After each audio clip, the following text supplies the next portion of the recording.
So, what should you really be paying for your wedding photographer and videographer, and why? Mm. Do you want the short answer or the long answer? I think we'll go with the long answer.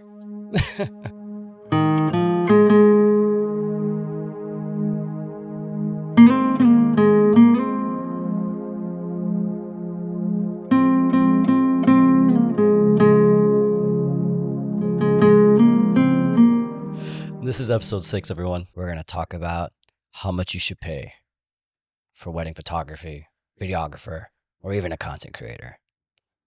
So, as you were saying, you were asking, how much should you pay for a wedding photographer? Yeah. So it depends where you live first.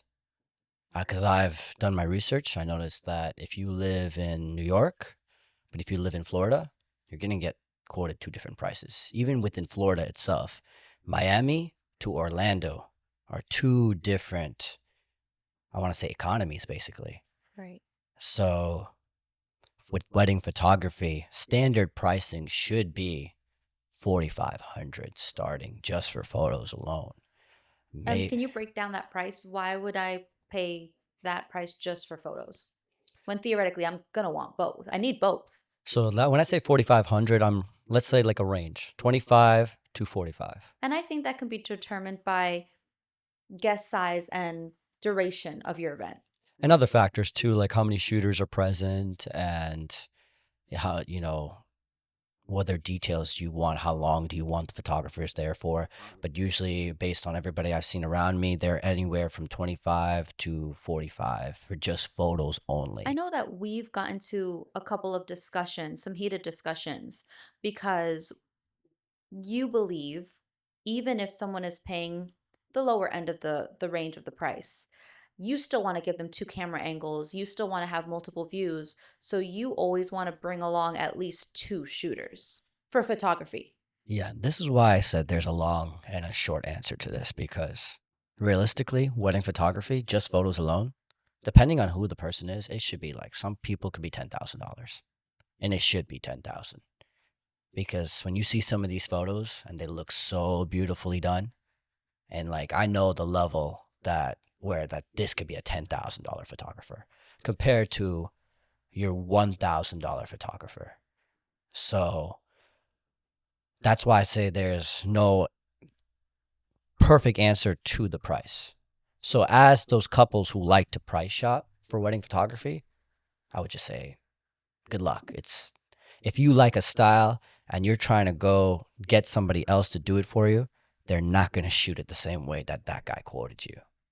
And that's why this guy is quoting this So you price. can go for the hookup deal price or the lowest the lowest price that you get quoted. But at the end of the day, just know that your photos are not going to look the best highest quality. You're not going to get all the angles that you'd get if you'd go with a team like ours where we no matter what we've already decided we're coming with multiple people because we need to give you that quality work. Yeah, anyone could pick up a camera, but not anyone is a wedding photographer. Yeah. And we've seen that time and time again. You can really put two photos next to each other and you can see who has the better quality. And a lot of couples, parents of the couples who are helping contribute to the wedding, they just think just because somebody's holding the camera, that defines them as photographer. But no, it's more in depth than that. It's photographers, it's tools, it's portfolio, it's brand presence, it's markability. Like, I wh- think a lot of times people like your work, like they'll see our work and they like it to their eye, but when they hear the price, they kind of they back out. But the reason why we can't go as low as some of these other photographers because of the quality we put into it. I mean, taking the photo is just one aspect. There is this whole other part that they don't see where you have to sit down and edit each photo. yeah, I mean, the way I edit, it took me a long time to figure out my specific editing style. And it's like, there's so many different tools now to edit. Like, yeah, you can use AI, and AI will edit your photo pretty good. But again, all the factors matter. And on your wedding, you can't, a single person cover your wedding. Now, a 50 people wedding, yeah, I think a single person can do probably photo and video if they really were locked in. Can a single person cover 150-person wedding? No way. I mean, you're gonna struggle. You're gonna miss things. And yeah, you can get it done, but I agree with that. You're gonna miss things. You're gonna struggle. I have, like I said, how many weddings have we done? Like, we have more weddings done under our belt as Marvelous Captures because Marvelous Captures just took off. Right. And not just in one specific demographic. We were in so many blended styles of families, traditions, where we were doing all types of weddings. So it's like Not even just weddings. I mean, weddings is one, but we've done christenings, we've done 50th anniversaries, and we've done so many birthday so parties, many, yeah, countless amount of birthday parties from 1 to 80, a lot of religious events, holy communions, like a sweet 16. cancer anniversary. Yeah, Yeah, there's so almost many unique. types of events that we have done. So it's given us that depth. So when we get into the wedding, we're so experienced because we've just done so many variables, so many things come like where the event's not planned, where everything is disarray and it doesn't flow at all. And we've created magic out of it with the content. But then there's some events where perfectly executed, and then we take the content and it looks like it's production. Can you talk to me a little bit more again about the editing? So I know you said that you took a while to learn your editing style, and then you've spent some time teaching me as well. So when it comes to editing a photo, do all photographers edit the same way? No, no way. Like the same way you can give 10 people a list of ingredients to go cook a meal, will they all cook it the same way? No. No way. So it's like after tasting your cooking and now the way you improve so much, it's like I'd like to give you a list of 10 ingredients and see what you come I up don't with. think I don't think like if we even have the same instructions and we go side by side, I don't think I could compete with that. So no, I think the same thing applies for photography. Like even if the person has the instructions and you told them play by play what to do, what do you get confidence from? Experience. So I've done this like so many times that I could just do it in my sleep. The camera is just such second nature. I could just pull it out of my pocket and just done. And some photographers, correct me if I'm mistaken, but some photographers actually outsource their editing. So they take your photos, then they send your photos to a third party who's going to basically just throw like a preset filter on all your photos. Is that kind of how it works? Well, there's different levels to it. There's some photographers who will edit their own photos. There's some who'll do what you just said. And then there's a next level above just throwing a preset. So what is a preset? It's basically kind of like the filter that you see on Instagram, but the photographer will have their own specific presets that represents their style. So they'll go ahead and tune the photo to the preset and then deliver those photos from there. But what separates me is that I like to do the professional editing on top of that, where it's like I'll even remove blemishes, I'll go in depth. I want to like basically, Accentuate. yeah. And that's why where I'll take the editing to another level, and some photographers will outsource that. And then they'll have professional retouching done. So I already know I can do professional retouching myself. And then there's basic editing on top of that. So normally what I tend to do for most of my photos, because I just like it professionally all the way done to the highest level. Most of my photos are always to that I professional know you standard. pride yourself on that. And that's something that we've gone back and forth with because I'm like, listen, they paid the most standard price, throw a preset on it, send it their way, and you'll be like, no way. I'm going to sit here. I'm going to take my time. Like, this is a representation of my work. They post this photo somewhere, and people are going to think that that's how I edit. So you sit and you really tediously edit each photo. And it's not even like I care what other people think about the edit. My eye, like I'm not satisfied if I don't give it my full maximum editing capabilities. Like especially for the weddings, I like to give the couples during their bridal photo shoot, like I said, is my favorite. That's where I can give you those creative looks, those beautiful portraits, those dynamic shots, and then I'll go ahead and add that level of professional retouching on it, and it just makes the photo pop even more. So that's what defines me as like as an art. Why you were asking why prices of photography is different. Mhm. It's this art. This is an art form. The same way you go to different restaurants. What separates a five-star restaurant from a three-star restaurant?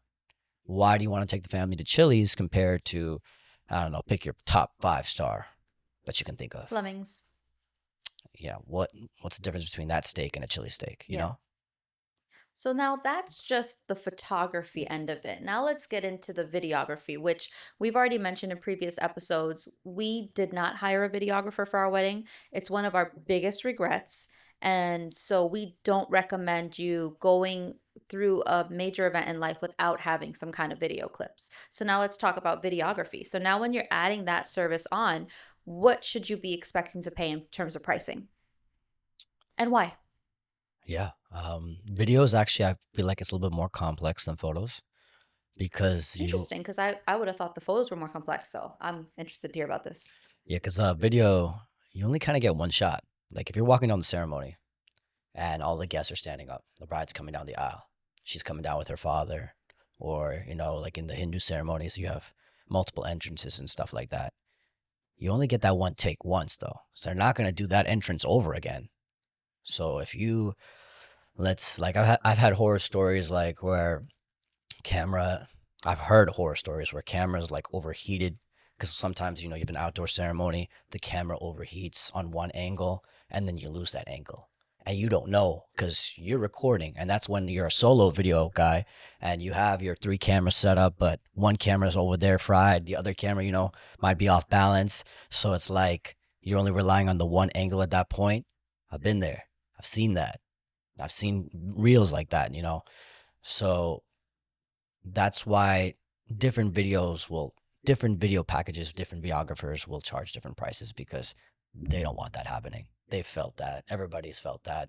And then most guys just don't want that stress. Like, I just want to sit there comfortably knowing everything's being comfortably recorded. So how many different angles would you ideally like for video? Let's tell the audience how many video cameras, how many different angles you'd have to have set up just to capture like a ceremony.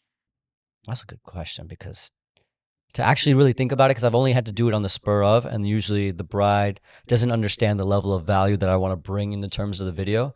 I would like to have 4 video shooters where one can be the lead, 2 or 3 are backup angles, and then one's like an assistant where if that assistant needs to help another guy switch batteries or hold something or help with like lighting gear or the drone, they could be a drone operator too. Drones are popular now, so you definitely recommend It's not drone. even that it's popular, it's needed. You need it Oh, okay. because it's like Drone footage is non-negotiable then.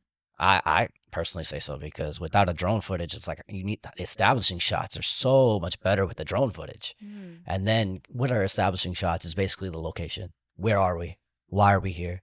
So it's like you want to like with my wedding films, I like to let the audience know like this is where you are.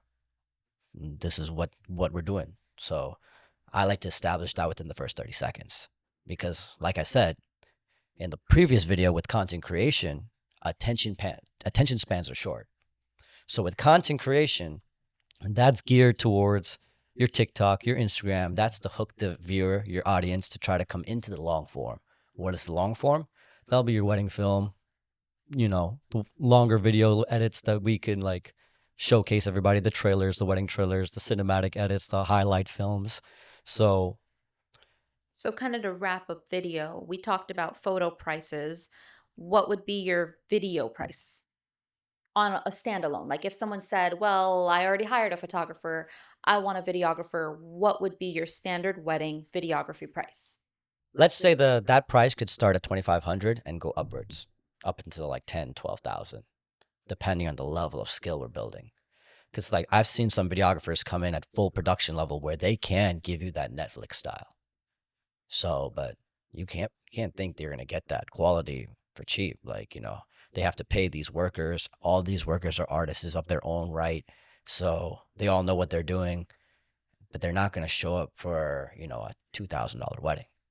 So when it comes to those clients who are calling in and their budget is like in the hundreds, at that point we have to turn them away because we know what we bring to the table. And if you want quality, you're just not going to get it in the hundreds or even the thousands bracket. Yeah, because most like come on, like with photography equipment alone, the camera alone is 3,000.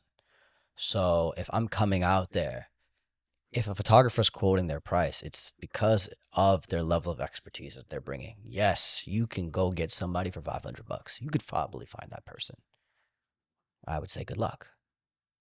Like, you know, I just know it's not going to be mine. It's Yeah. not going to be what we can bring. So you can do that. They can take the photos, but there's just when you have one team that can do both and it's both photo and video, it's the style for me. Like you're getting a cohesive style and storytelling that we can build rapport from each other and then we can use it to properly just document your story, whether it's a wedding, event, whatever project you're trying to work on.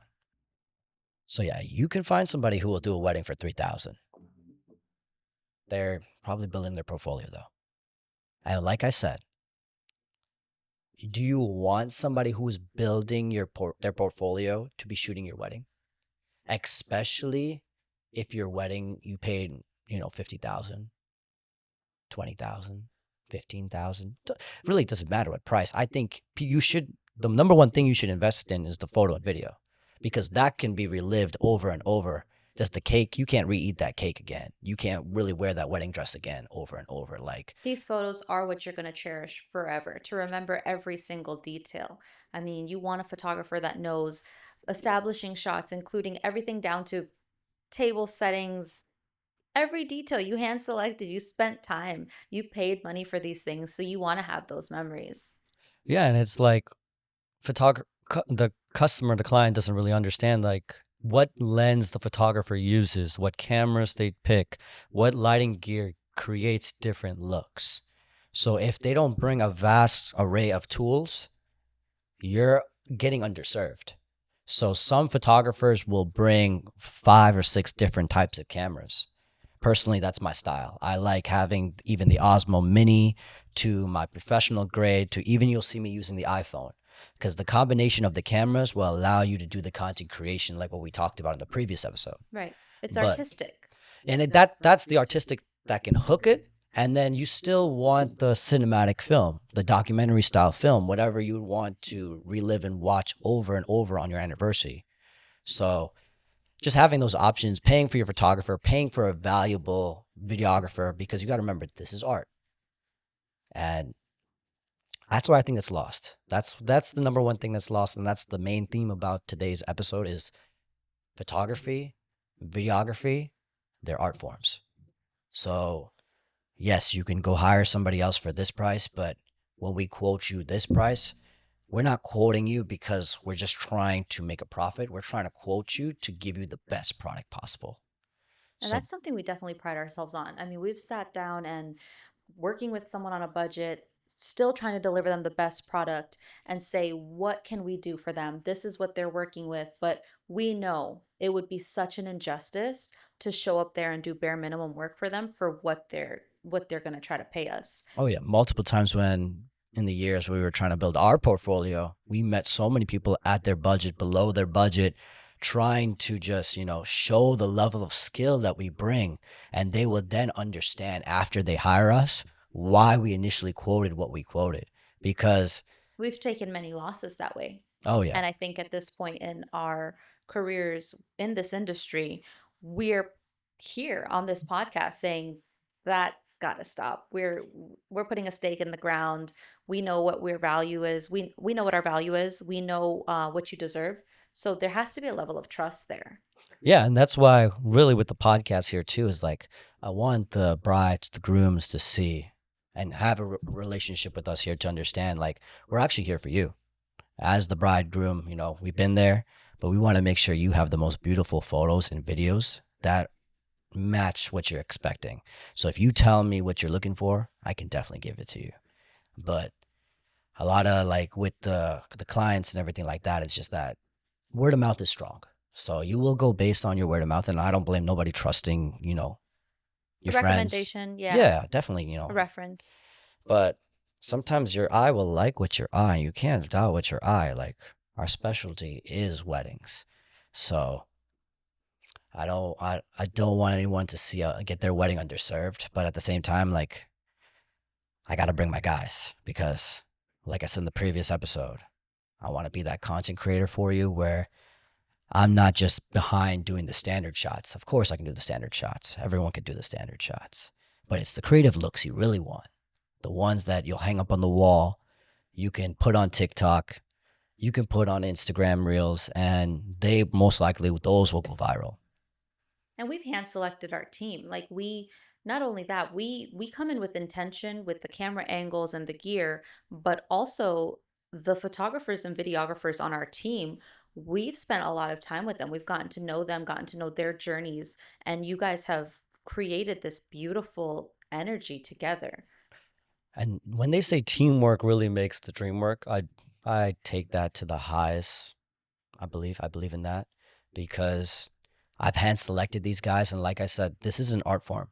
The way they shoot, the way they bring their professionalism, that's what you need at your wedding. You want a professional team there. You don't want, like, for example, for my weddings, like I like us to dress up. We're there looking professionals. I don't like, when you see them just wearing a t-shirt.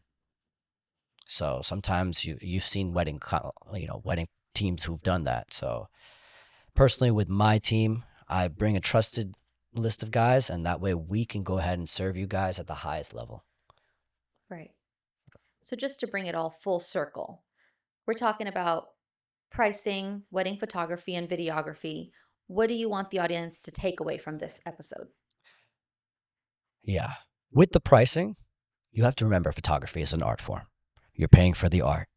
You're not paying for the photos, the videos. You're paying for the art that's coming because are you going to want to print these photos out? Are you going to want to watch these videos over and over? That should be your goal with these photos and videos. Find an artist on Instagram because usually most of us photographers, we have to display our work on Instagram. So find one that you like there Look at the portfolio. Take your time. and then go ahead and feel them out. Do the engagement session and then you'll then know if that's your style, what style you like, because most photographers they offer there's so many different ways to sell it, and like I've seen some clients who sold a wedding for 6,000 and they're not getting the same value that, like, for example, the marvelous captures would bring for 6,000. So it's like you got to see, sometimes different companies will offer the same price point, but they're offering more variables and stuff like that. So that's why you have to really do your research and study the portfolio and go ahead from there. So if you're a bride and a groom and you're getting married, just to recap what we were talking about, just put in that budget that you're going to want to start between $4,000 to $5,000 Yeah, definitely aim for that to be your starting starting. point. Yeah, because with that being the starting point, you know how to ask the next questions. So with that, the next questions will be is how do you choose the right photographer and videographer? And that will be the next episode for you guys. This was episode 6. This was all about how much you should pay for your photography and videography. Stay tuned for episode 7, where we're going to talk about how to pick the right team, the right photographer, the right videographer, the right content creator, and see if maybe you can find a team that does it all. But thank you guys. Don't forget to like and subscribe. This is the Marvelous Moments Podcast.